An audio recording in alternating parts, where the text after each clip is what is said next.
हिमालय की ऊंची चोटियों से आ रही बर्फीली हवाओं ने पूरे उत्तर भारत को कड़ाके की ठंड में जकड़ लिया है। दिल्ली, हरियाणा, पंजाब, राजस्थान समेत कई राज्यों में तापमान सामान्य से काफी नीचे चला गया है। और राजधानी दिल्ली की बात करें, यहां पर बीते दिन न्यूनतम तापमान जो है 3.2 डिग्री सेल्सियस दर्ज किया गया, जबकि गुरुग्राम की बात करें वहां पर पारा 0.6 डिग्री तक पहुंच गया। घने कोहरे ने जनजीवन के साथ साथ यातायात यानी कि ट्रांसपोर्ट को लेकर के भी जो तस्वीर है वो इस तरीके से सामने आई है कि यातायात व्यवस्था भी चरमरा गई, प्रभावित हुई है।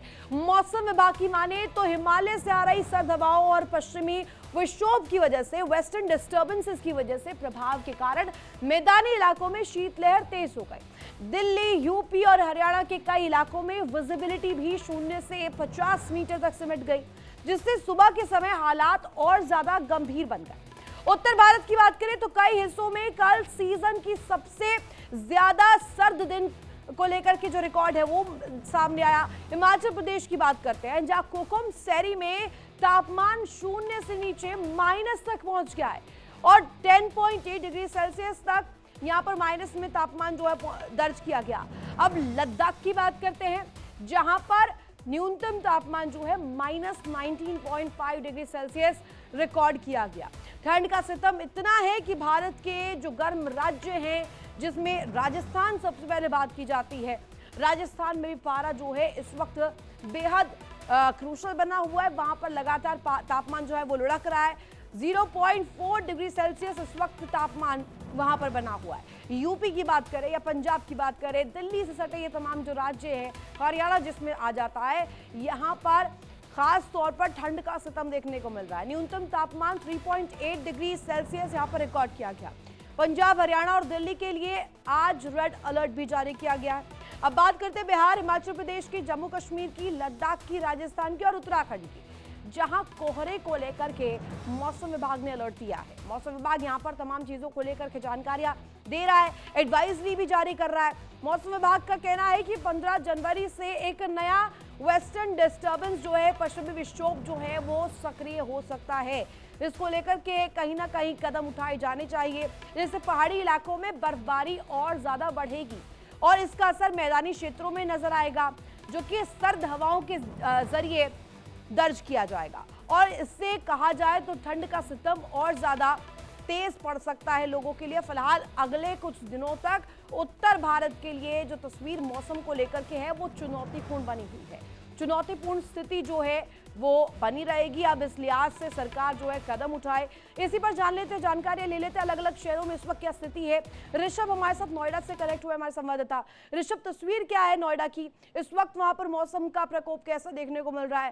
क्या वहां पर विजिबिलिटी इस वक्त जिस तरीके से कहा जा रहा है 2 से 3 दिनों में बनी हुई थी, 0 से 50 मीटर तक की विजिबिलिटी थी, अभी क्या तस्वीर है? ठंड की बात करूँ, ठंड इस समय जो है जो सितम ढाई हुई है और लोगों को इतनी परेशानियां हो रही है, आने जाने में बहुत दिक्कतें हो रही है। यही टेम्परेचर की बात है, टेम्परेचर यहाँ पर करीब 4 के न्यूनतम तापमान है, करीब 4 साढ़े 4 करीब रह रहा है। तो वही अगर विजुअलिटी की बात करूँ, वीडियो आप हमारे पीछे देख सकते हो कि बिल्कुल भी नजर नहीं आ रहा, लगभग मान के चलिए 40 मीटर की दूरी पर विजुअलिटी बिल्कुल जीरो नजर आ रही है। वही यहाँ पर अभी समय साढ़े निकला हुआ, उसके बाद भी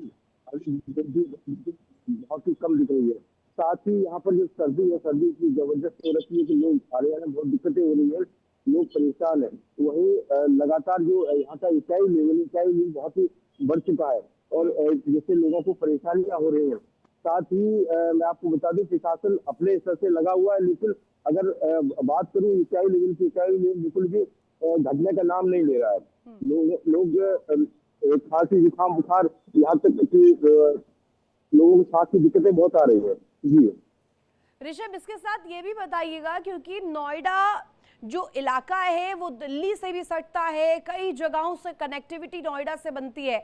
अब ऐसे में अगर सर्द हवाएं चल रही है, विजिबिलिटी इस कदर बनी हुई है, यानी कि इसका सीधा असर जो है यातायात व्यवस्था पर पड़ेगा।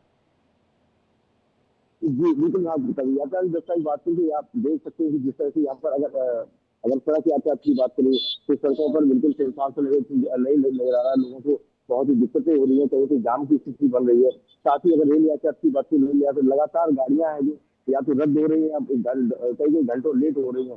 कई कई गाड़ियां ऐसी भी जो बहुत सारी 10 10 घंटे लेट हो रही है। साथ ही बाई नजर का तो या तो रद्द हो रही है या फिर लेट हो रही है। चलिए जी। ऋषभ, आप नोएडा का हाल बता रहे हैं, हमारे साथ विकास सबरोल मेरे सहयोगी जम्मू से जुड़ गए हैं। विकास से एक बार जान लेते हैं। विकास, हम देख रहे हैं बीते जो हफ्ता गुजरा है इसमें पहाड़ी क्षेत्रों की बात करें, बर्फबारी जमकर हुई है। एक तरफ तो सैलानी जो पहुंच रहे हैं, जो टूरिस्ट पहुंच रहे हैं, उनके लिए ये खुशखबरी है, लेकिन इस बर्फबारी का असर सिर्फ पहाड़ों पर नहीं, अब मैदानी क्षेत्रों में भी नजर आ रहा है। इस वक्त तस्वीर क्या है? जी बिल्कुल, देखिए अगर हम इसमें टेम्परेचर की बात करें तो जम्मू में जो तकरीबन इस 5 और 6 डिग्री के आसपास चल रहा है, लेकिन जो फील है वो बहुत हल्की लग रहा है, जैसे 4 या 3 डिग्री टेम्परेचर। आपको बता दूं कि यहीं पे साथ ही हमारे जम्मू के कुछ सांबा जिला लगता है जिसका टेम्परेचर जो है 0.6 डिग्री गया। ये आज तक का मिनिमम टेम्परेचर। तो आप अंदाजा लगा सकते हैं कि जो पर्वतों पर जो इस बार बर्फबारी हुई है उसका असर मैदानी इलाकों में किस तरह से दिख रहा है। हालांकि अभी जो है आज कोहरा जो है कम है पहले के मुकाबले, लेकिन पिछले 2 दिन से कोहरा इतना ज्यादा था कि दिखना 100 मीटर से भी कम विजिबिलिटी हो चुकी थी। और कई फ्लाइट्स की वजह से लेट हुई हैं, कई जो ट्रेन है वो से लेट हुई हैं।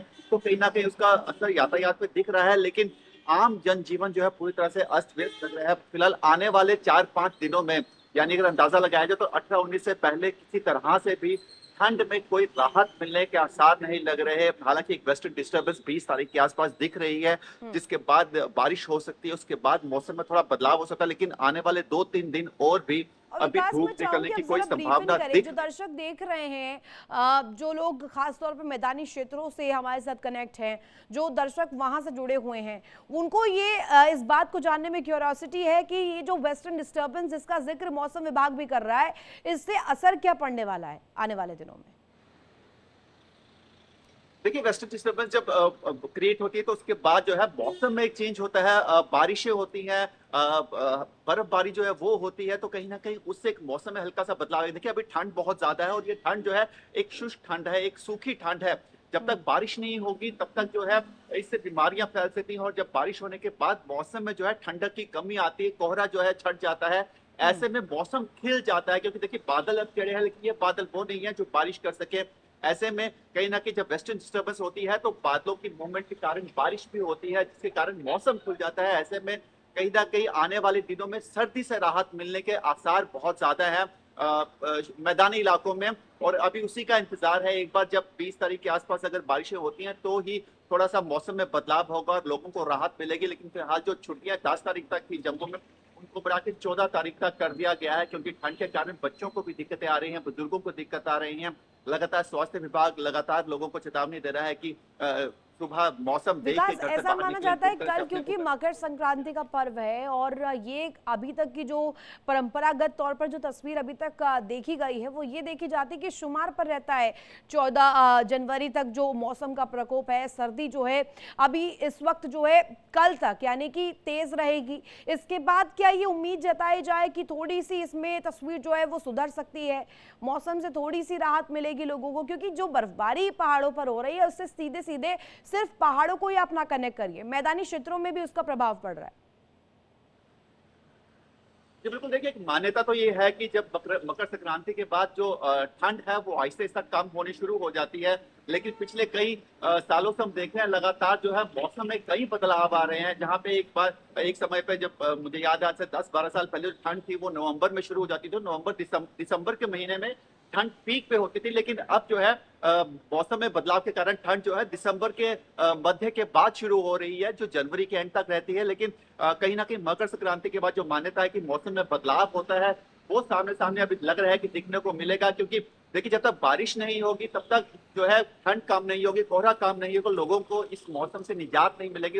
और अभी भी अगर पिछले 4-5 दिन से लगातार देखेंगे तो सूरज की रोशनी भी जो है वो देखनी जो है मुश्किल हो रही है जम्मू कश्मीर के निवासियों को, क्योंकि पूरी तरह से बादलों से ढका हुआ आसमान है, कोहरे की चादर और ने इस इसी तरह से सवाल लपेटा पर है मैं कि आना भी सुबह शाम चाहती थी को। विकास। ये कहा जाता है टूरिस्ट के लिए तो ये समय जो है सबसे ज्यादा खूबसूरत पल है, लेकिन जो वहां पर बाशिंदे हैं उन्हें समस्याओं का सामना करना पड़ता है, असल चीजों से जूझना पड़ता है। अब उनके लिए क्या कुछ एडवाइजरी है और क्या मौसम विभाग कह रहा है?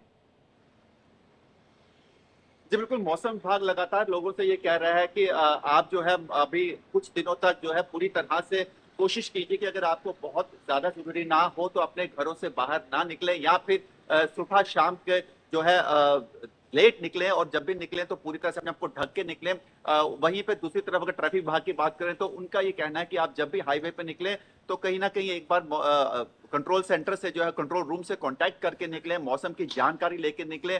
लाइट्स जो है वो लगातार देखिए, अभी सुबह का टाइम है और अभी भी लाइट्स गाड़ी भी चल रही हैं, लगातार फॉग लाइट्स का यूज किया जा रहा है। और ये जरूर कहा जा रहा है कि जैसे कुछ पर्वतीय इलाके हैं जैसे हम गुलमर्ग, पहलगाम, सोनामर्ग, बनिहाल, यहाँ पर जब भी निकले तो गाड़ी की रफ्तार धीमी रखें, क्योंकि कोहरे की वजह से और फिसलन की वजह से दुर्घटनाएं हो सकती हैं। इसीलिए लगातार ट्रैफिक विभाग जो है और मौसम विभाग लगातार ठीक है लोगों को विकास, चेता रहा है। यानी कि फिलहाल आने यही वाले इंतजार। दिनों में तस्वीर कैसे रहती है इस पर अभी सभी की निगाहें फिलहाल। बहुत शुक्रिया जानकारी साझा करने के लिए ऋषभ, आपका भी तमाम जानकारी साझा करने के लिए बहुत शुक्रिया।